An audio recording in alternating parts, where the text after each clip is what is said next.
without further ado, I would like to go ahead and introduce our first keynote speaker. Clarence Small is a native of Kansas City, Kansas. I debated on whether or not I should take that out, but okay. He earned a bachelor degree in social work and a master's degree in education. He is an Academy certified social worker and trained family mediator. Clarence is the Regional Program Manager for the U.S. Department of Health and Human Services, Administration for Children and Families, Office of Head Start in Kansas City.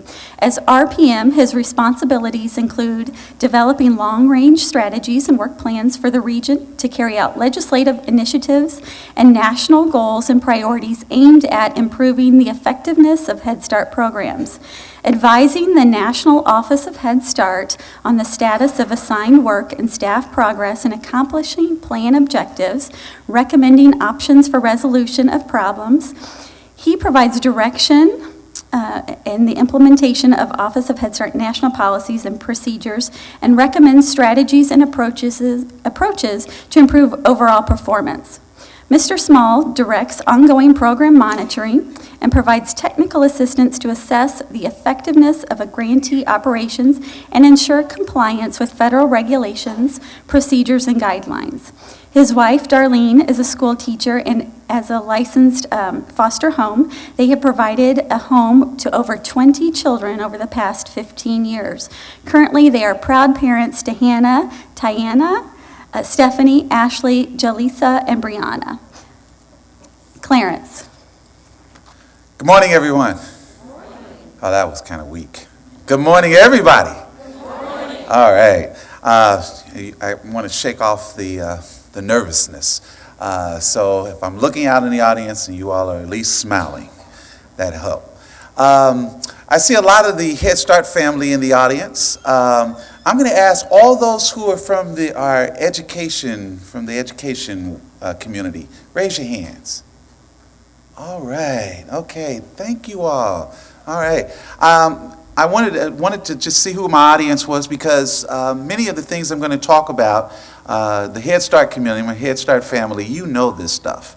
But I really want to make sure that I emphasize some of our regulations and program instructions so that those of you from the education departments and from your local education agencies and school districts will also kind of understand why we pester and bother you to try to get our children in as quickly as we possibly can and get those IEPs and taken care of. All right, first of all, I want to thank Dr. Barr for being here and getting a chance to meet him, and look forward to hearing his remarks and spending some time with him.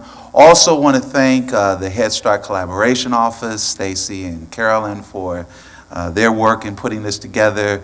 To the Head Start Association, Tina, who I just had an opportunity to meet for the very first time. We've talked over the phone on many occasions, and opportunity to finally meet her in person.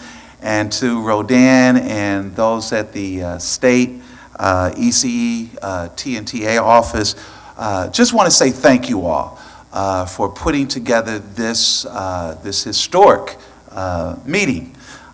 This is an opportunity to come together and have a meeting of the minds, to talk and figure out how the best of both worlds, the education departments, as well as Head Start, can come together to make life better for our children, and especially for the children of the state of Missouri. Again, just appreciate that.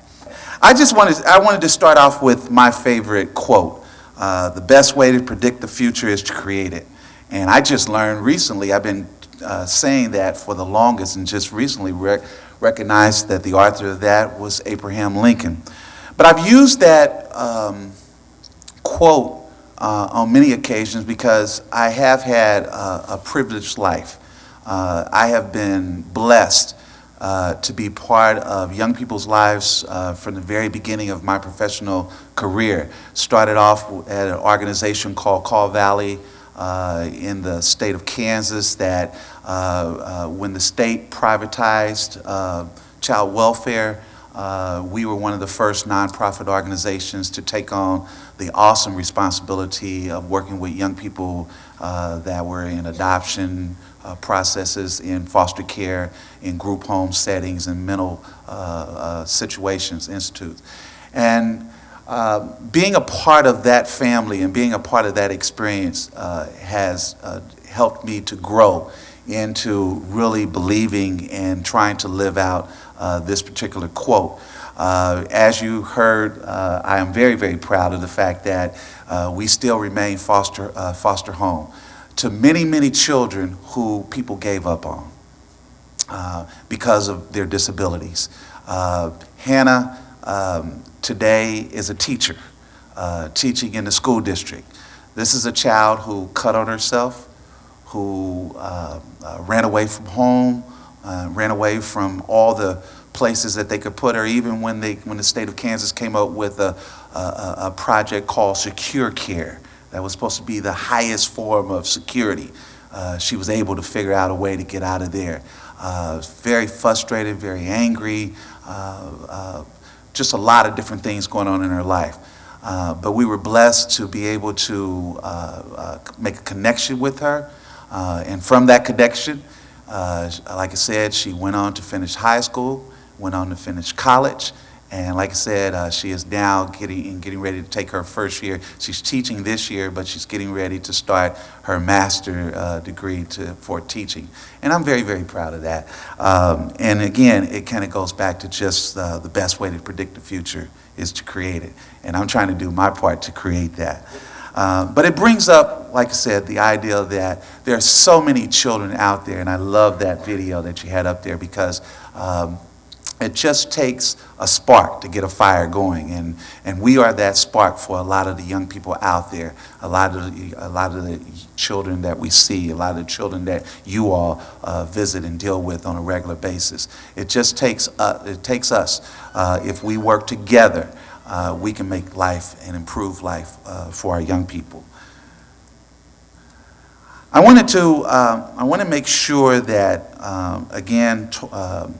make sure that everybody that we're on the same page in regards to, from the federal government standpoint, what Head Start is and what we're responsible for. And again, for the Head Start family that's here, these are things that are not new to you.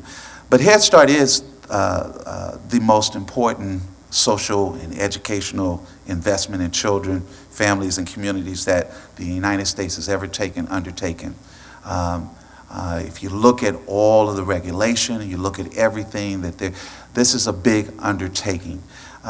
It was launched in 1965 as a comprehensive child development program, and over the last 45 years, it has provided a beacon of hope and support for over 22 million low-income children and their families.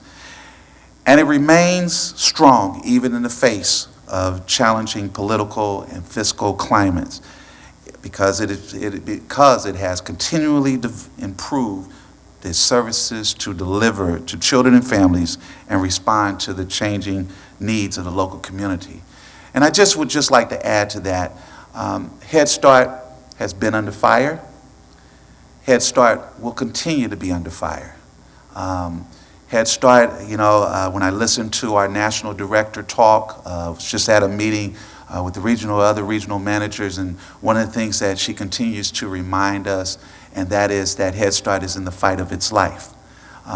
It's in the fight of its life because many of the people who are fighting against it don't understand it, don't understand the situation, don't understand from the Head Start director standpoint or the education standpoint the work that's being done. Unfortunately, there are a lot of research out there, and not all research is good research. And all research, as if you know research, can be twisted and turned to make a case for what you want it to be. And so because of that, unfortunately, depending on who the reader is, determines what their attitude and what their behavior and what they think about Head Start. But when I took on this role as the regional program manager, one of the things that I bring to the table, especially for my region, for the Missouri, Iowa, Nebraska region, I wanted to make sure that we never coddled the processes or coddled the realness of being a part of the Head Start family. We are in the fight of our life, and it's important that we get the message out there that we do good work. Do we not do good work? And we need to get, if there's any enemy that we need to challenge, it's the enemy within, because I don't think that we do the very best job of promoting the quality services that we actually do. And so I'm hoping that we can change that culture and do a better job of making sure that everybody knows who we are throughout our communities and the communities that we serve. My purpose with my remarks today was to emphasize the shared work that's necessary between the Head Start and the local education agencies to provide quality services and education for the children of all abilities, with special insight given to support those with disabilities. We need our local LEAs if we're going to survive. We need our educational folk to help us if we're going to survive. That's imperative. And again, I hope that by the time I sit down here in the next 12 minutes, 13 minutes, that I will have proven my case that we need you. We need that partnership. We need that collaboration in order for that to happen. I also want to make sure that we emphasize that Head Start federal mandates as they relate to working with children with disabilities. My outcomes, I'm hoping that we can begin discussing shared vision and steps for creating a foundation for a positive collaboration between our LEAs and the Head Start agencies to identify challenges. And I hope that we can be real with what those real challenges are. And I hope that today, in your small discussions and in your hallway discussions and bathroom discussions, that you will begin to talk with your counterparts here, both Head Start as well as our education family here, that you will begin to talk about what are those real challenges, what are those real issues out there, and at the same time, establish some opportunities for partnerships. I'm hoping that at the end of the day, and I've already seen that, as Stacy has already said, that by the end of the day, we're hoping that we can have some shared opportunities for partnership. And I'm hoping that as a result of this historic occasion, that there may be some discussion about future meetings to continue to this. All right. What is Head Start? Head Start promotes school readiness by enhancing the social and cognitive development of children through the provision of educational, health, nutritional, social, and other services. Head Start provides education to national standards that have become de facto standards for all U.S. preschools. Now, I don't know where I heard this from, but I heard at one point that Head Start was the most regulated program outside of the Department of Defense.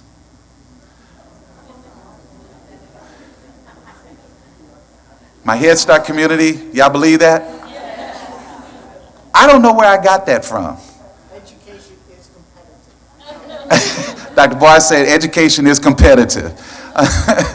I don't know where I got that from. I tried to look that up and try to look back in some of my past notes from different speeches and to see if I could find out who actually said that.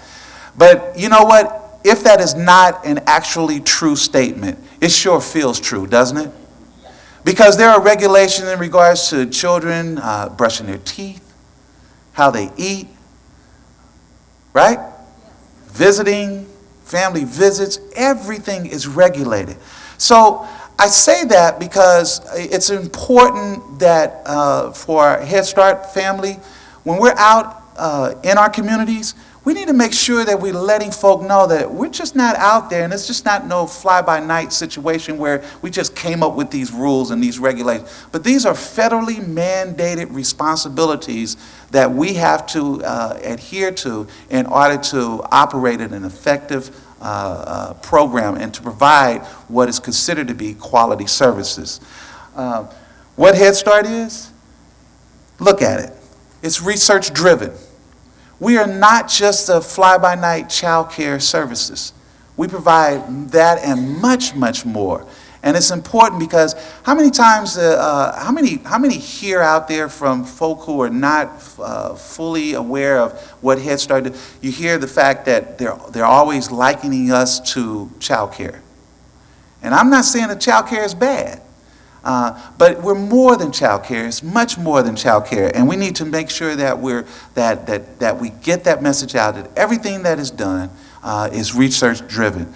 We talk about teacher qualification. There are rules and regulations. Now there is mandate in regards to teachers having going from CDAs to AAs to BAs, and ultimately we'd love to have everybody in a classroom with an MA. Now we know that that's not mandated at this point, but if you look at the times, guess what? We may come to that point where by the time 2018 comes around, 2018 comes around, who knows what the regulation is going to be. But if we're going to survive, we've got to make sure that we're getting the message out there that this is a quality-driven program. And then family engagement.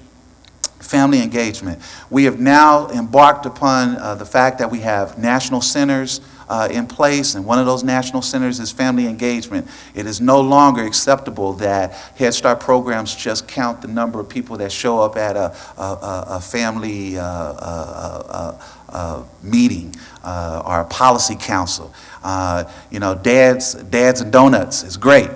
But we've got to be looking at Dads and Donuts. What are we doing to help and to make life better in that family with the Dads and Donuts component?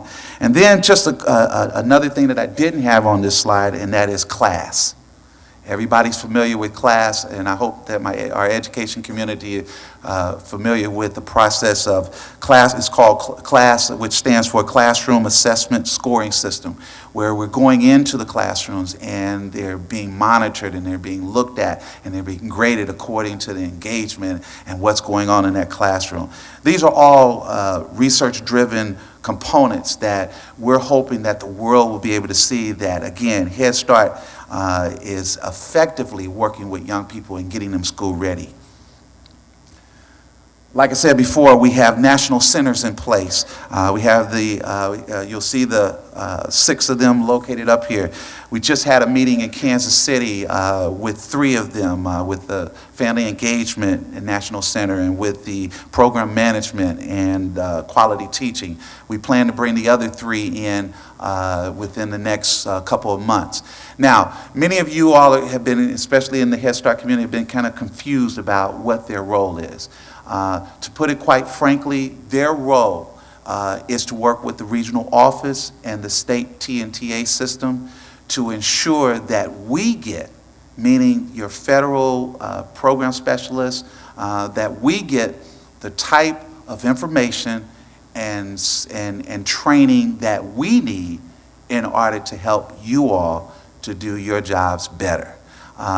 We want to ensure that we are aware, even though we're not running programs, it's important that we know what the latest trends are and that we know what the latest language is and research out there and what high scope and creative curriculum and what all that means, so that when we're advising you all, when you all call us at the regional office asking us questions, that we'll be able to give you the most up-to-date information, that we'll be able to share with you the most up-to-date resources that are available out there that's going to help you to, again, to be even more effective throughout your communities.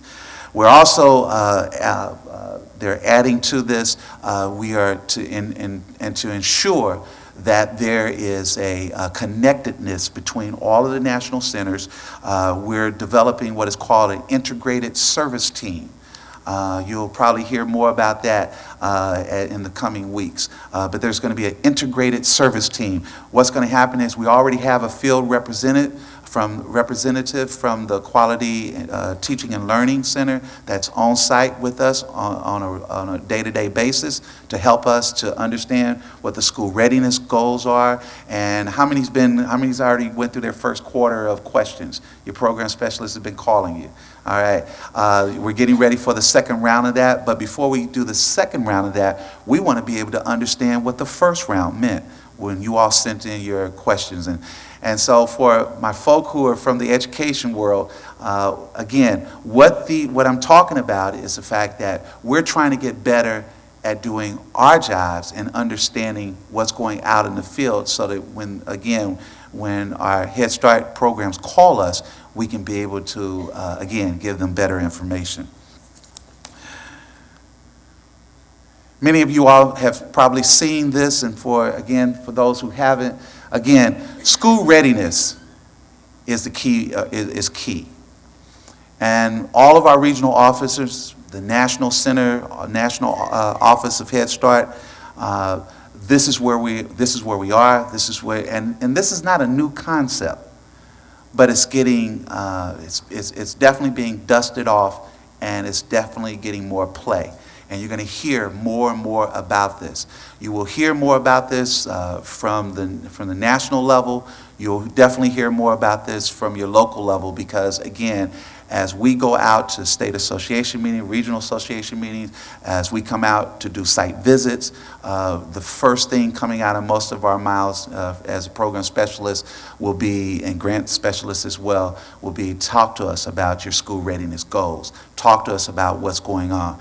And part of that conversation, we're hoping that's going to get stronger as a result of this meeting will be how school readiness connects not only with the program services, but how that agency is connecting with the school districts that they serve, in the areas that they serve. Also, I would just also mention in this that Monitoring 360 has not gone away. And we're also interpreting and integrating that into the role, and you'll hear more about that. Because again, the bottom line is quality services for the children and families. Now I just want to spend some time on some of the pieces, and I'm going to kind of go through these slides fairly quickly. I don't want to read them to you. This is some of the disability requirements that we are federally mandated to adhere to. It's under, again, you'll see the parts in red that I just really wanted to emphasize under a congressional mandate since 1972 to make available at least 10% of its enrollment opportunity to children with disabilities. That's not an option. That's not something that Head Start programs can debate or something that we can change. That is a congressional mandate. That is a federal mandate. And as the regional office, when we go out to do site visits, when we're in conversation with our grantees, we are very concerned about that. And that plays into everything else that the grantee does in regards to when we look at their overall program. You heard me say Monitoring 360. That is part of the monitoring process. And if a program is not meeting their 10%, then there's a whole array of questions, there's a whole array of action steps that are taken to ensure that they're doing everything that they possibly can to address this, as well as to try to get to that, at least to that particular level.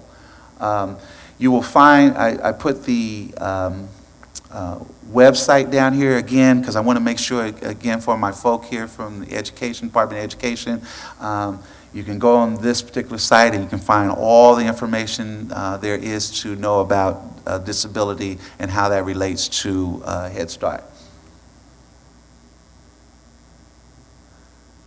All right. Head Start has, again, I've already kind of said that, but just to emphasize that, the responsibility to make available directly or in cooperation with other agencies, services, in the least restricted environment in accordance with the individual education program for at least 10% of enrolled children who meet the disability criteria.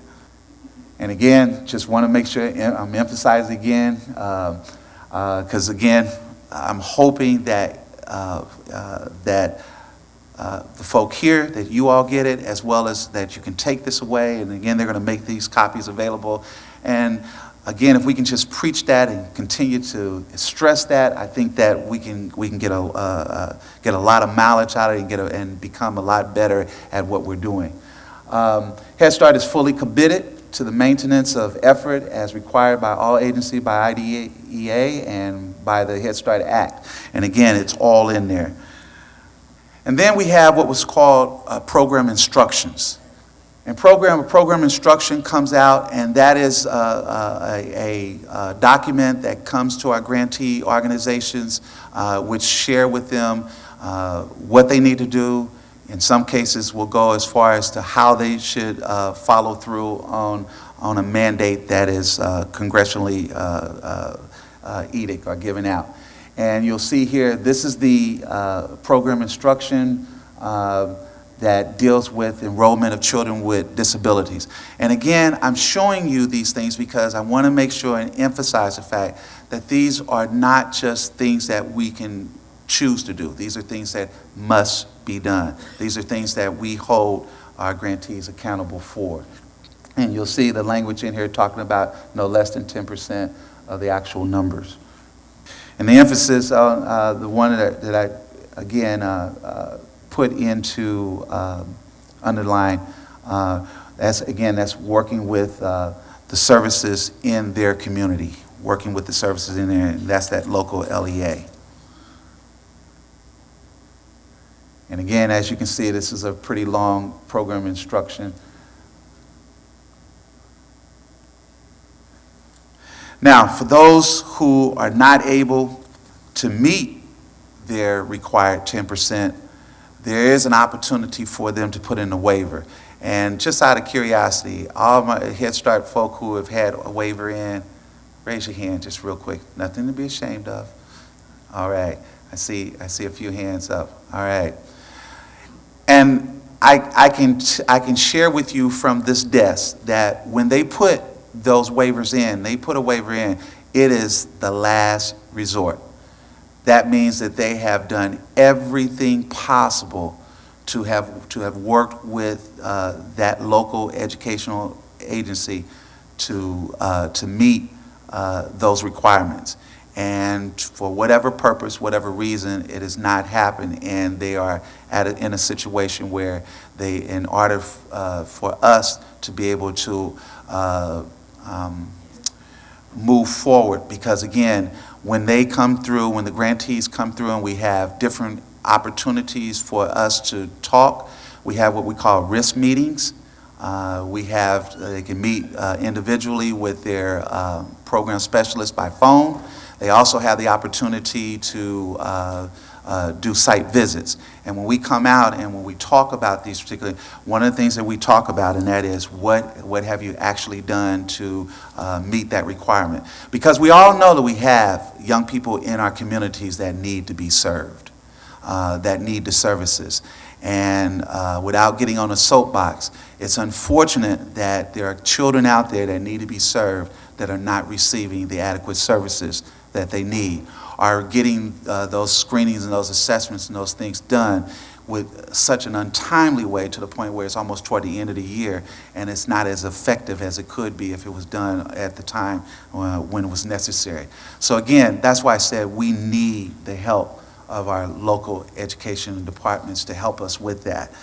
Because again, from what I understand, and someone, when we open up for comments, I'd be interested to know if I've just not said the right thing. It's not it's not finding the children. We have the children. It's just getting those IEPs and those other parts completed in a timely fashion. And I thought I wasn't going to I thought I was going to be through real early. Okay. Again, I won't go through this, but you'll see, again, I just want to make sure I'm emphasizing the fact of how important it is and how much we need you all, our education partnerships and collaboration. Now, I'll really go through real quickly. Not only do we have the waivers, not only do we have the program instruction, but there's also another governing piece and component that these folk, Head Start folk, live by, and that is our federal standards. And the federal standards that deals with disability is in 1308, and you'll see information there in regards to what we are held accountable for. And again, they're going to give you the slides, so therefore, and again, you can find all of that on the Eclipse site as well. just want to make sure that, that I emphasize the fact that we need to identify the challenges that keep us from being able to work together. And that's not to say that we haven't worked together. And so let me make sure I'm saying, in some of our communities, it's working very well. We are getting everything that we need. And in some of our areas, just being real honest about it, there's some work to be done. And that's what we're hoping that this monumental summit will be able to do, is to carry that message forward. But again, I just want to make sure that it's not all doom and gloom, because we do have some exciting, fantastic partnerships and collaborations out there between Head Start and the local educational agency. So again, I want to make sure I emphasize that. But we want to look at the regulatory barriers and policies. We need to continue to look at those entities out there that are reluctant to change. We want to look at the lack of communication and understanding and see what we can do to help that. The misconceptions, the restraints and timeframes, and the funding levels, because those are the things that we hear at the regional office. And then the last thing I just want to say, and that is, we want to, in looking at the barriers and the challenges, I'm hoping that we can really become stronger at models of collaboration, that we just don't have models of collaboration in some pockets of the state, but that we have models of collaborations all across our state, so that we can be a statewide model of collaboration. Strong MOUs, timely referrals and screening, shared resources and communication that involves protocols, problem solving, and decision making. I am excited to be here. I don't come here with the idea that I'm an expert in disabilities, because I'm not. But I am here representing because I strongly believe that this is important, and I stand and I look forward to being here throughout this day to learn and to listen and to do whatever we possibly can. Take back Carol. I need to introduce Carolyn Coons here with me. She's one of the program specialists as well. Stand up and just be recognized. And we came to understand and to learn from you all how we can support, how the regional office can support your efforts in making a strong collaboration as it relates to disability. So with that, I'll sit down. All right, thank you.